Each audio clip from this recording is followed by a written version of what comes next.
오늘 읽은 상서 본문 말씀 중에서 내가 무엇이든지 너희가 무엇이든지 내 이름으로 구하면 다 이루어 주겠다 한 말씀 믿습니까? 아멘. 아멘.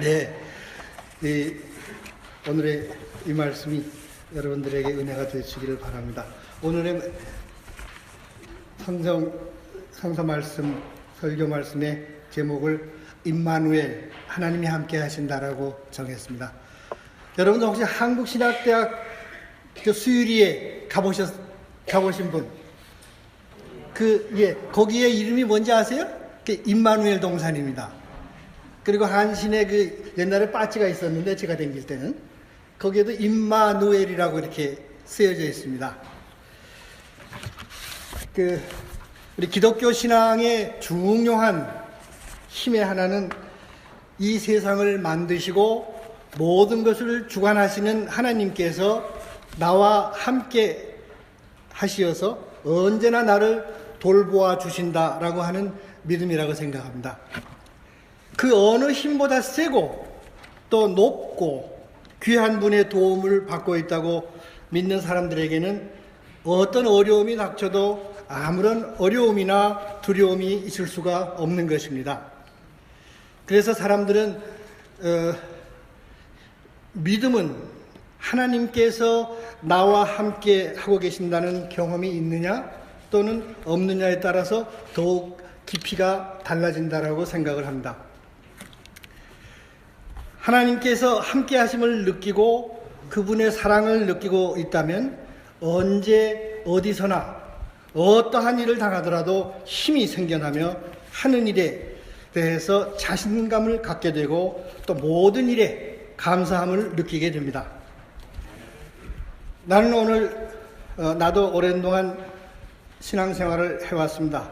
그러나 하나님이 나와 함께 계신다는 깨달음을 갖게 된 것은 내가 어려움에 빠져서 누군가의 도움을 필요함을 느끼게 되었을 때부터였다고 생각합니다. 여러분들도 비슷하지 않을까 생각을 하는데, 나는 내가 어려움에 빠져서 절망적인 상태에 있을 때 보다 확실하고 분명하게 하나님을 경험할 수 있었다고 고백합니다. 우리는 대체로 우리가 행복하고 즐거움에 빠져 있을 때는 남의 도움이 필요 없다라고 생각을 합니다. 그래서 하나님 생각도 하지 않게 되고, 그러나 이제 우리가 어려움에 빠져서 누군가의 도움이 필요하다고 느낄 때, 그것도 인간의 힘으로는 안 된다는 상황에 빠지게 될 때 하나님을 찾게 된다고 생각합니다. 나는 오늘 여러분들에게 저의 경험 두 가지를 말씀드리고자 합니다. 첫 번째 이야기는 우리 집안의 신앙의 선조들과 함께 나를 위해서 준비하시고 기다려주신 하나님을 만난 이야기입니다. 이것은 1973년 내가 새로운 나의 삶을 살아야 되겠구나, 새로운 길을 가야겠다고 결심할 때에 했을 때의 이야기입니다. 저는 당시에 공과대학을 다녔는데 내가 사는 길을 바꾸기로 마음을 먹고 신학대학으로 진학하기로 마음을 먹었습니다. 왜냐하면 1971년 10월 당시 저와 함께 활동했던 많은 나의 친구들이 정부에 의해서 강제로 군대로 보내지는 일이 일어났습니다. 총칼로 권력을 빼앗고 대통령까지 되었던 박정희 장군에 대해서 반대하는 학생들의 또 국민들의 활동이 격렬해지자 박정희 대통령은 위술령, 군대를 동원하는 거죠. 위술령을 발동해서 또다시 군대를 동원하고 대통령을 반대하는 모든 활동을 불법화 시켜버리고 반대하던 그 학생들을 체포해서 모두 강제로 군대에 보내버리고 감시하였었습니다. 그런데 당시 서울 한양공대 3학년생이었던 저는 체포당하지도 않았고 강제로 군대에 보내지지도 않았었습니다. 그러나 내 주위에 많은 친구들이 당하는 일을 보면서 충격을 받고 학교에 나가서 공부를 계속할 수가 없었습니다. 그래서 고민하다가 우선 1년 휴학을 했었습니다. 쉬면서 나의 인생의 문제를 정리해 보려고 했습니다. 그러나 1년 후 대학으로 다시 복학을 해야 할 때 다시 또 고민을 하게 되었습니다. 앞으로 나의 삶을 무엇을 위해서 바칠까 하는 문제였습니다. 젊은 마음에 하나님의 사업을 해보겠다고 결심하고 예수님처럼 당시에 어렵고 힘든 삶을 사는 고통받는 이웃들을 위해서 나를 바치리라고 생각했던 내가 이제 학교를 졸업하고 다시 졸업을 하고 나면 나와 나의 가족의 행복만을 위해서 살아가야 되는 것 아닌가 하는 고민이었습니다. 결국 나는 주님의 사업을 위해서 선교 일선에 나서는 것이 옳다라고 결심을 하고 공대를 그만두고 세기를 준비하기 위해서 신학대학에 가기로 결심을 하게 되었습니다. 그러나 정작 신학대학을 가기까지는 그 과정은 쉽지만은 않은 길이었습니다. 나의 결심을 들었던 부모님들은 반대하셨습니다. 왜냐하면 아버님, 어머님 모두 초대교인 집안이셨지만은 부모님들은 당시의 한국 상황에서 목사로 산다는 것이 얼마나 어렵고 힘든지를 잘 알고 계셨기 때문입니다. 그리고 저는 우리 집안의 희망이기도 했습니다. 형제가 3형제였는데 제가 둘째였고 3형제 중에서 저만 대학을 다녔습니다. 그리고 경제적으로도 매우 어려운 상황에서 공부를 했었습니다.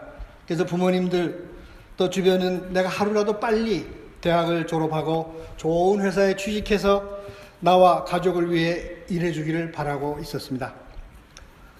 부모님에 대해서 효도하는 것, 이 일이 제가 신학대학을 진학하기 위해서 극복해야 할 최대의 과제였습니다. 그러나 가족에 대한 나의 의무의 문제를 놓고 깊이 고민을 했습니다. 그러나 결국 저는 예수님을 따라 사는 길을 가야겠다고 생각하고 결국 신학교 진학을 결심했습니다.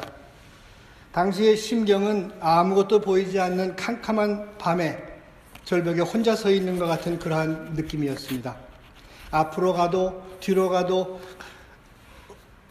장래를 알 수가 없는 그런 절망적인 상황이라고 생각을 했습니다. 그러나 어차피 앞길이 불분명하다면 한 발을 내딛기로 결단을 했던 것이었습니다.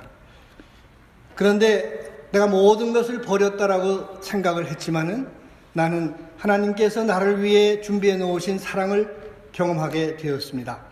그것은 그때까지도 내가 모르고 있었던 내 선조들의 신앙의 유산과의 만남이었습니다. 제가 인생의 길을 바꾸기로 결심한 후에 내 신앙생활에 지대한 영향을 주신 외할아버지께 기도를 받으러 찾아뵈었습니다. 외할아버지는 저의 신앙의 스승이기도 하신데 외할아버지 댁에 찾아가면 매일 가정재단을 쌓고 기도하시는 모습, 아침에 가족 한 사람 한 사람을 거명하시면서 기도하시던 그 기도 소리에 제가 깨곤 했었습니다. 그 할아버지에게 이제 기도를 받고 그 후에 이제 이런저런 말씀을 해주셨는데 외할아버지께서는 외증조 할아버님에 대한 이야기를 들려주셨습니다. 외증조부님은 한국교회의 초대교회 목회자가 되신 분의 한 분인데 만주에서 전도활동을 하셨습니다. 여러 가지 말씀 중에 외증조 할아버지께서 전도 여행을 떠나실 때마다 내가 돌아오지 않거든 찾지 마라 라고 말씀하시고 전도 여행을 떠나셨다는 말씀을 해주셨습니다.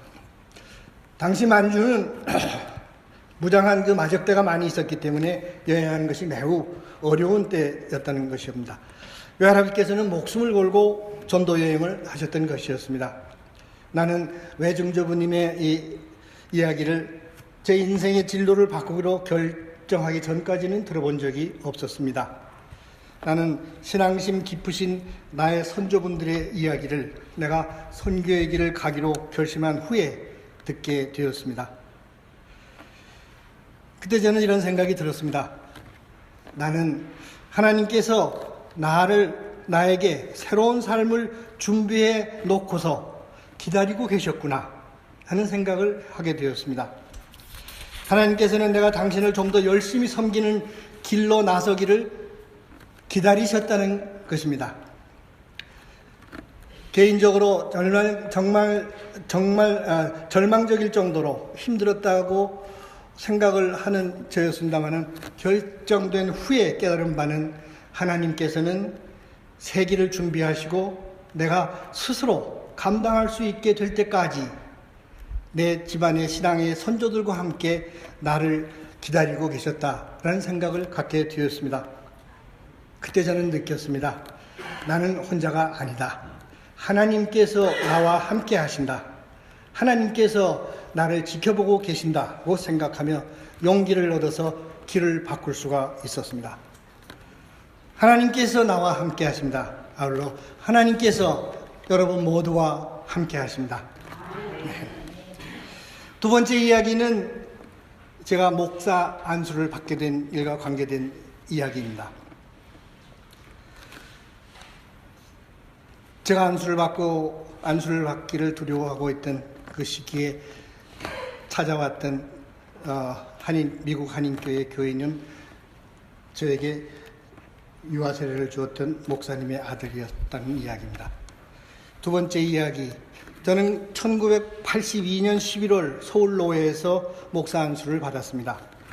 그런데 1982년 전후의 시기는 저에게 매우 힘든 시기였습니다. 이 시기는 모두가 아시는 바대로 한국 현대사의 격동기로서 박정희 대통령 시해 사건, 그리고 뒤를 이은 민주화의 열풍, 그리고 광주 시민들의 항쟁과 전두환 장군의 쿠데타와 새로운 개혁들로 이어지던 숨막히던 시기였습니다. 당시 내가 섬기던 교회도 이러한 시대의 격동 속에 함께 흔들리던 때였습니다.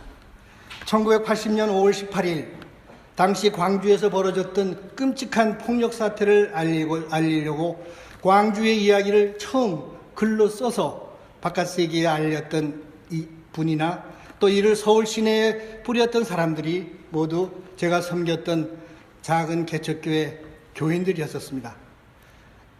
이들 중 한 사람이 잡히게 되고 교회는 풍지박산이 나고 나를 포함한 모든 교인들이 당시에 합동수사본부 요원들에게 끌려다니면서 고통당하는 어려움이 발생을 했었습니다. 광주가 고향이었던 교인 청년 하나가 당신의 광주 상황을 글로 썼고 이것을 전주로 올려보내서 전주에서 인쇄를 해서 2박스를 만들어서 고속도로로 서울로 보냈습니다.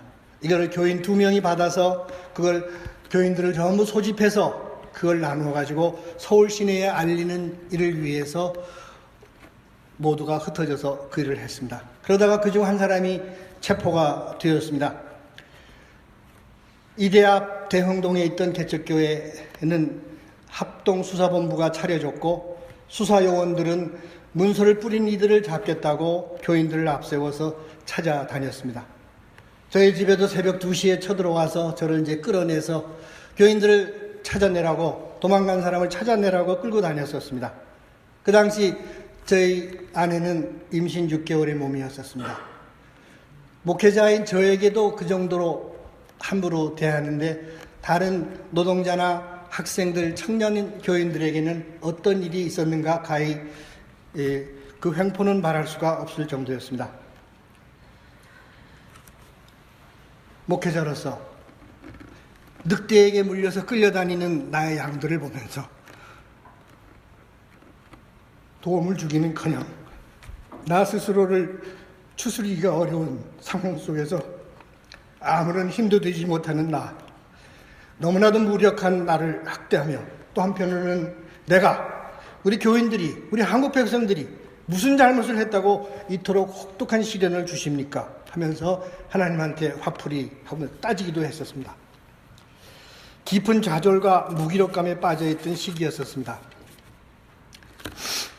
그런데 그때 이제 친구들이나 선배들은 저에게 빨리 목사 안수를 받아라 라고 강력하게 권하면서 압력을 넣었습니다. 당시 상황 속에서 목사가 되어야 신분보장도 되고 또 선교 활동하기에도 편할 거라는 얘기였습니다. 근데 평소에 나는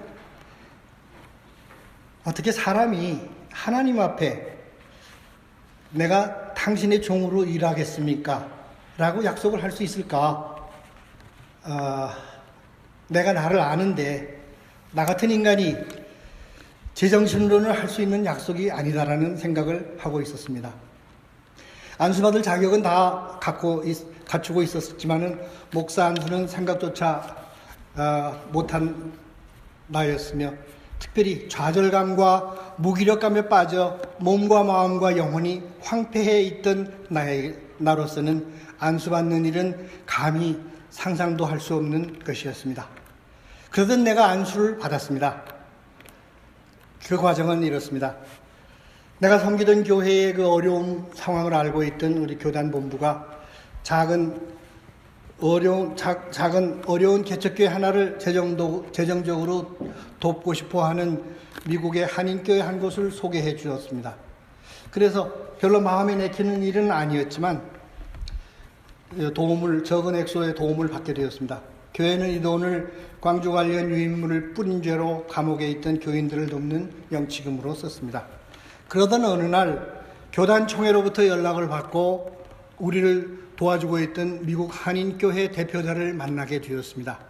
그는 미국에서 관광회사를 경영하고 있었는데 당시 한국이 프로야구를 막 시작하려고 준비하고 있을 때였습니다. 그래서 프로야구에 관심을 불러일으키기 위해서 그 당시 미국의 최고의 인기 선수였던 행크 아론이라는 선수를 데리고 한국에 와서 여러 가지 행사를 하게 되었는데 그 사이에 시간을 내서 자신이 돕고 있던 교회의 목회자들을 좀 만나고 싶다는 것이었습니다. 나는 그 대표자를 서울에서 유명한 호화로운 호텔 커피숍에서 만났습니다. 당시 나는 이 사람과의 만남에 별 기대가 없었습니다. 왜냐하면 젊은 기분에 미국에서 사는 한국인 1세라면 조국을 버리고 자기만 잘 살겠다고 미국으로 도망간 사람쯤으로 생각을 했었습니다. 그런데 대화를 해나가는 동안에 나는 이 사람이 자신의 의견과 소신이 있는 신앙심도 깊고 강한 훌륭한 사람이라는 생각을 갖게 되었습니다. 그 순간 나는 마음에 찝히는 일이 있어서 얘기를 하던 중에 자신의 부친이 목사님이셨다는 말씀을 했었습니다. 저는 마음에 찝히는 일이 있어서 목사님이셨다는 그분의 성함을 여쭤보았습니다. 나는 그분의 성함을 듣는 순간 머리카락이 쭈삣하는 오싹함을 느꼈습니다. 그분의 아버님은 지금은 이북이 된 원산에서 나에게 유아 세례를 주신 목사님이셨던 것이었습니다. 그분은 매우 훌륭한 목사님으로서 당시에는 매우 드물게 미국에 유학도 다녀오시고 학문적으로나 신앙적으로나 많은 이들로부터 존경을 받으셨던 분으로서 6.25 때 피난 가시지 않으시고 남아 계시다가 유엔군이 원산을 다시 수복하기 하루 전날 총살당하셨다는 이야기를 부모님께로부터 들은 적이 있었습니다. 나는 당시 너무 놀라서 아무 말도 할 수가 없었습니다. 이야기를 나누던 그분에게도 내가 당신의 아버님에게 유아 세례를 받은 사람입니다 라는 말도 하지 못했습니다. 당시 나는 강한 힘이 나를 휘어잡고 있다는 느낌을 느꼈습니다. 그리고 나는 나를 세례 주신 목사님이 나와 함께 하심을 느낄 수 있었습니다. 내가 하나님을 원망하며 외롭다고 좌절에 빠졌다고 잘난 체하고 있을 때 그는 당신의 아들을 통해서 어려움에 있는 나의 교회를 돕고 계셨던 것이었습니다. 그리고 그는 나에게 아들을 통해서 다가오셔서 광일아 내가 너와 함께 있단다. 그리고 늘 너를 위해 기도하고 있단다. 힘내라 광일아. 하나님께서 너와 함께 하신다라고 말씀하시는 것 같았습니다. 당신 아는 목사님이 나와 함께 하고 계신다는 것을 느낄 수 있었습니다. 엄청난 감격이었습니다. 그리고 엄청난 깨달음이었습니다. 그분은 돌아가신 후에도 세례를 준 나를 위해서 책임을 다하고 계시는구나 라고 생각하며 부끄러운 나 자신을 생각하게 되었습니다. 하나님께서는 당신이 나와 함께 계심을 깨닫게 해주시고 격려해 주시기 위해서 나를 세례 주신 목사님을 통해서 나에게 말씀하시는구나 라고 생각을 했습니다.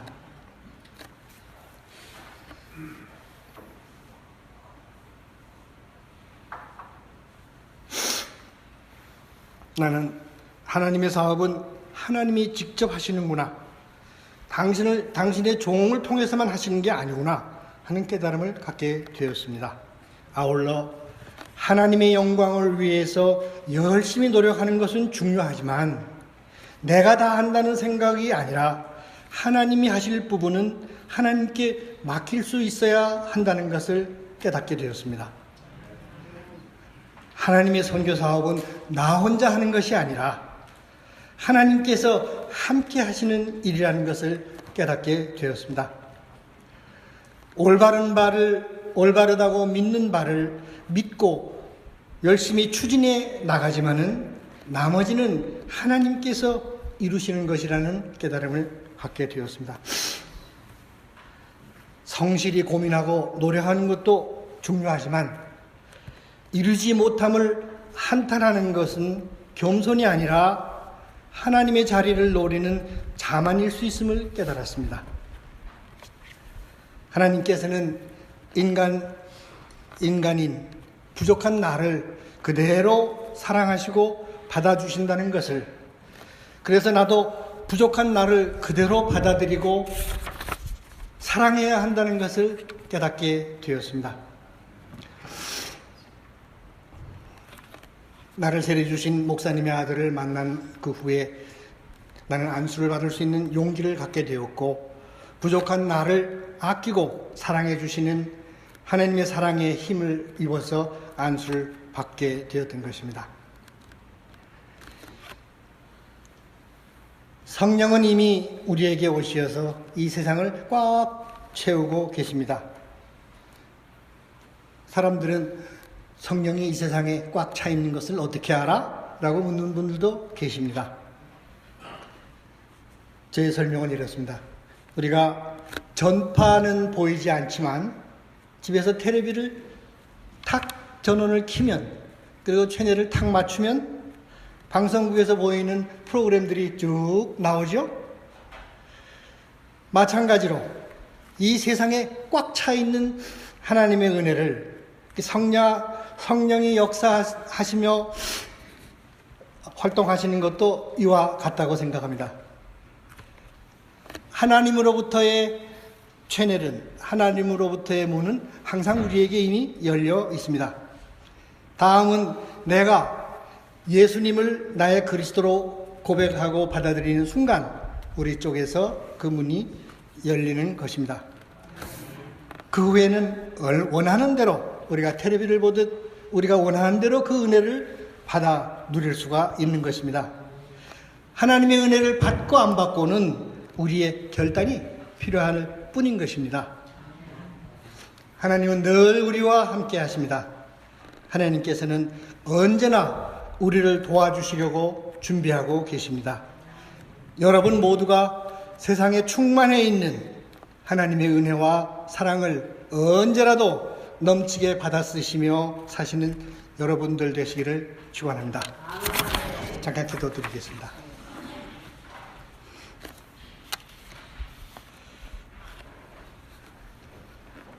성령을 보내주시어 저희를 사랑하고 축복해 주신 하나님 아버지, 이제 당신께서 사랑하심을 믿고 작은 예수 되어서 이 세상에 가난하고 병들고 힘없는 이들의 꿈과 희망을 주고 세상의 빛과 소금이 되어 살아온 우리 서울제일교회가 앞으로도 계속 예수님의 제자로 살아갈 수 있도록 축복해 주시옵소서. 예수 그리스도의 이름으로 기도드렸습니다.